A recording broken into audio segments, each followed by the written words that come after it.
Hi friends, so இன்னைக்கு நான் உங்களுக்கு செஞ்சு காணிக்க போறது உங்களுக்கு ஸ்வீட்ஸ் எதுவுமே செய்ய டைம் இல்லைனா last minute Deepavali recipe.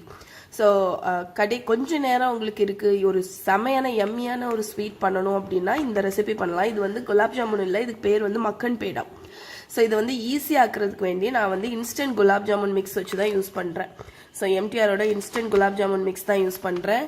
So first மக்கன் பேடானா என்னன்னு சொல்லிடுறேன். கிட்டத்தட்ட குலாப் ஜாமுன் மாதிரி தான், பட் அது ஃப்ளாட்டாக இருக்கும். உங்களுக்கு கொஞ்சம் டார்க் கோல்டன் கலரில் இருக்கும், நல்ல டார்க் ப்ரௌன் கலரில் இருக்கும். அதுக்கப்புறம் உள்ள ஸ்டஃபிங் நட்ஸ் வச்சு ஸ்டஃப் பண்ணியிருப்போம்.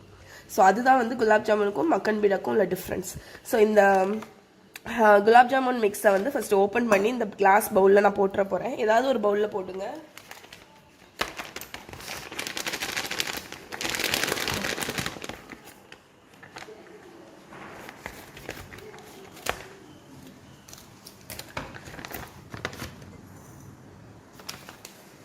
ஸோ இது 175 கிராம் பேக்கெட்டு.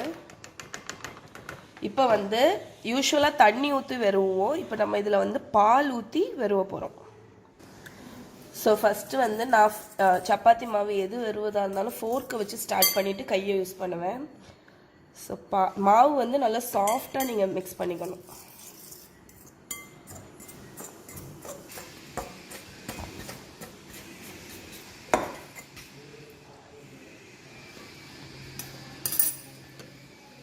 ரொம்ப அழுத்தியெல்லாம் பசையக்கூடாது. அப்படி லேசாக நீங்கள் வெறுவி அது சாஃப்ட் டோ மாதிரி ஆக்கிக்கோங்க.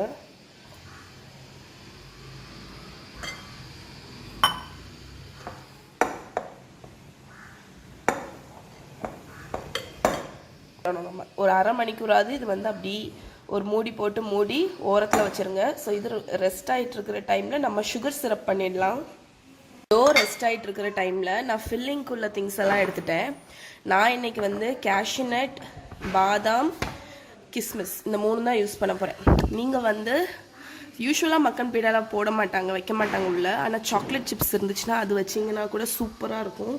ஃப்ரை பண்ணும்போது அந்த சாக்லேட் மெல்ட் ஆகி சூப்பராக இருக்கும். எந்த நட்ஸ் வேணாலும் யூஸ் பண்ணலாம். ஸோ இது எல்லாத்தையுமே நான் இந்த சாப்பரில் போட போகிறேன், எங்கிட்ட உள்ள இந்த சாப்பரில். ஸோ இது வச்சுட்டு நான் பொடிசாக கட் பண்ணணும். அதுக்கு வேண்டி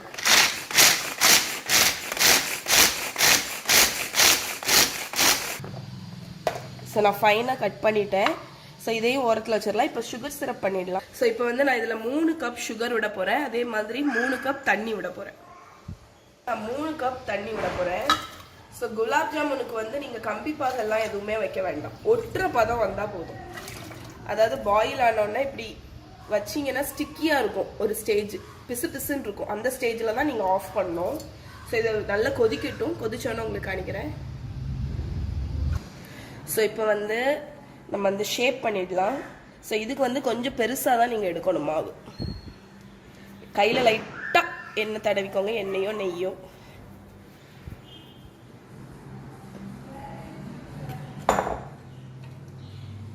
ஸோ இந்த மாதிரி பால் மாதிரி ரோல் பண்ணிவிட்டு இப்படி ஃப்ளாட்டன் பண்ணிவிட்டு இதில் நட்ஸ் எடுத்து உள்ளே வைங்க. குங்குமப்பூ கூட நீங்கள் வச்சுக்கலாம் உள்ள.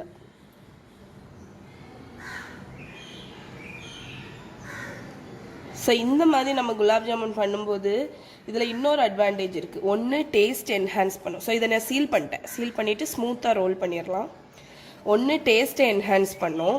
அதுக்கப்புறம் இன்னொன்று என்னன்னு பார்த்தீங்கன்னா, சில பேர்த்துக்கு குலாப் ஜாமுன் சென்டரில் வேகாமல் இருக்கும்ல, வேகாமல் இல்லை சென்டரில் சிரப் அப்சர்வ் ஆகாமல் இருக்கும்ல.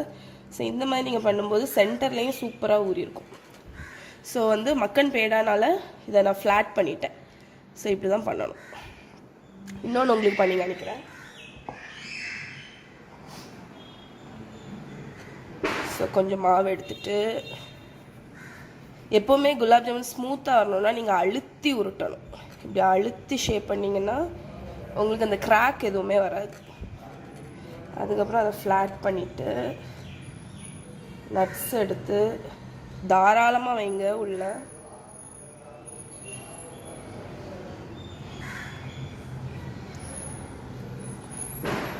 அதுக்கப்புறம் இதை அப்படி நம்ம மோதகம்லாம் வைப்போம்ல கொழுக்கட்டிக்கெல்லாம் ஷேப் பண்ணுற மாதிரி ஃபுல்லாக சீல் பண்ணிவிட்டு மோமோஸு அதுக்கெல்லாம் பண்ணுற மாதிரி ஃபுல்லாக இப்படி நல்லா சீல் பண்ணிவிட்டு அழுத்தி ரோல் பண்ணிடுவோம். ஸோ நீங்கள் மாவு வந்து நல்லா சாஃப்டாக வெறுவினாலே உங்களுக்கு வந்து ஷேப் வந்து சூப்பராக வரும். ஸோ இந்த மாதிரி கிராக்கெல்லாம் இருந்துச்சுன்னா அதை நல்லா ஸ்மூத் பண்ணி அவ்வளோதான். ஸோ எல்லாத்தையும் நான் பண்ணிவிட்டு நான் உங்களுக்கு காணிக்கிறேன். பேடா ரோல் பண்ணி வச்சுட்டேன். ஸோ எனக்கு டோட்டலாக கரெக்டாக அந்த ஒரு பேக்கெட்லேருந்து 10 பேடா கிடச்சிச்சு, பெரிய சைஸ். இங்கே வந்து ஆயில் வச்சுருக்கேன். ஸோ குலாப் ஜாமுன் ஃப்ரை பண்ணுறதும் இம்பார்ட்டண்ட். ரொம்ப ஹை ஹீட்டில் பண்ணக்கூடாது. லேஸ் சூடு, மிதமான சூடு இருக்கும்ல, இந்த மாதிரி இருக்கணும். மிதமான சூட்டில் போட்டு ஃப்ரை பண்ணி எடுத்துடலாம். ஓவராக க்ரௌட் பண்ணாதீங்க. நான் 2 பேட்சாக போட போகிறேன். ஃபஸ்ட்டு ஒரு 5 அணத்தை ஃப்ரை பண்ணி எடுக்க போகிறேன். நெக்ஸ்ட்டு ஒரு 5 அணத்தை ஃப்ரை பண்ண போகிறேன். ஸோ இந்த மாதிரி ஆயிலை சுற்றி விட்டு ஃப்ரை பண்ணி எடுப்போம். அப்போ தான் ஈவனாக கோல்டு கலரில் வரும். ஸோ அது கோல்டன் ஆனோன்னா உங்களுக்கு காணிக்கிறேன். ஸோ இங்கே பார்த்தீங்கன்னா சூப்பராக ஃப்ரை ஆகிட்டுருக்கு. இன்னும் டார்க் கலர் ஆகணும். சிரப் வந்து ஆல்மோஸ்ட் ரெடி ஆயிடுச்சு. இந்த ஸ்டேஜில் சில பேர் இதில் லெமன் ஜூஸ் விட்டாலும் விடுவாங்க ஆக்சுவலாக. எதுக்குன்னா கிறிஸ்டல் ஆகாமல் இருக்கிறதுக்கு. பட் நான் இது வரைக்கும் குலாப் ஜாமுன் எல்லாம் பண்ணும்போது லெமன் ஜூஸ் விட்டதில்லை. பட் நீங்கள் ஒரு ஸ்பூன் வேணா விட்டுக்கலாம். அதுக்கப்புறம் இப்போ இதில் ஏலக்காய் பொடியும் குங்குமப்பூவும் போடணும். ஸோ நான் இதில் வந்து ஒரு 1/2 டீஸ்பூன் ஏலக்காய் பொடி போடுறேன். அண்ட் குங்குமப்பூ ஒரு பிஞ்ச். ஸோ மக்கன் பேடா வந்து என்னோட தங்கச்சி 2 பேத்துக்குமே ரொம்ப பிடிக்கும். ஸோ இது ரொம்ப டேஸ்ட்டாக இருக்கும். நீங்கள் ட்ரை பண்ணி பாருங்கள். ஓகே, இப்போ இது சிரப் ரெடி ஆயிடுச்சு. நான் இதை ஆஃப் பண்ணிட போகிறேன். ஸோ இதுவும் ஃப்ரை ஆயிடுச்சு. ஃப்ரை ஆனதை இது வந்து வார்மாக இருக்கணும். நீங்கள் சிரப்பு போடும்போது ஒன்று குலாப் ஜாமுன் அந்த மக்கன் பேடா வந்து ஹாட்டாக இருக்கணும், சிரப் வந்து வார்மாக இருக்கணும். இல்லைன்னா வந்து இது வந்து ஹாட்டாக இருக்கணும், அது வந்து வார்மாக இருக்கணும். ஓகே, அதான் வந்து குலாப் ஜாமுன் ஈஸியாக அப்சர்வ் பண்ணுறதுக்கு ட்ரிக்கு. பர்ஃபெக்டாக அப்சர்வ் ஆகும். ஸோ இதுதான் மக்கன் பேடாவை நீங்கள் ட்ரைன் பண்ணக்கூடிய சரியான ஸ்டேஜ். இதை நம்ம எடுத்துடலாம். ட்ரைன் பண்ணி ஐயோ சாரி. ஓகே,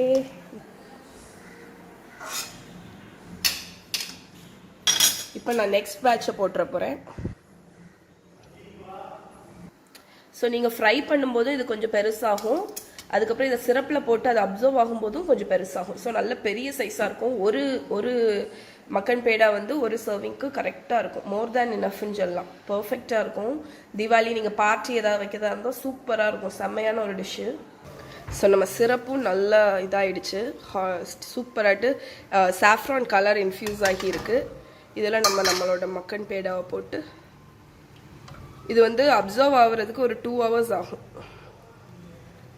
ஸோ இது இருக்கட்டும். மூடிங்க. ஸோ மூடி வச்சிடலாம். இது ஃப்ரை ஆனோடனே இதையும் எடுத்து அதில் போட்டுட்டு அவ்வளோதான். 2-3 hours வச்சுருங்க. அதுக்கப்புறம் நல்லா அப்சர்வ் ஆகிடும். அதுக்கப்புறம் சர்வ் பண்ணலாம்.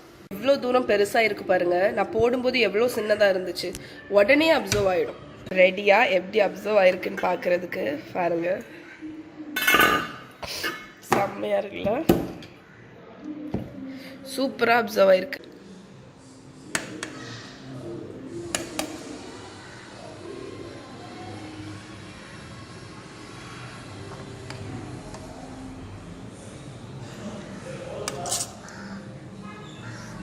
ஸோ கொஞ்சம் சிரப்போடி சர்வ் பண்ணிடலாம்.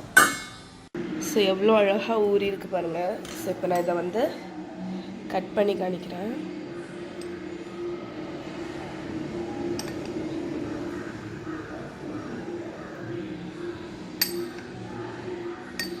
எவ்வளோ சூப்பராக வருது பாருங்க. இதான் மக்கன் பேடா.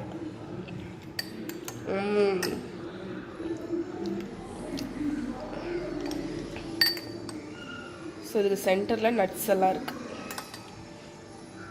ஸோ இதை நீங்கள் கண்டிப்பாக ட்ரை பண்ணி பாருங்கள். இந்த தீபாவளிக்கு ட்ரை பண்ணி பார்த்துட்டு எப்படி இருக்குன்னு சொல்லுங்கள். ஸோ எல்லாரையும் இன்னொரு வீடியோவில் மீட் பண்ணுறேன். பாய்.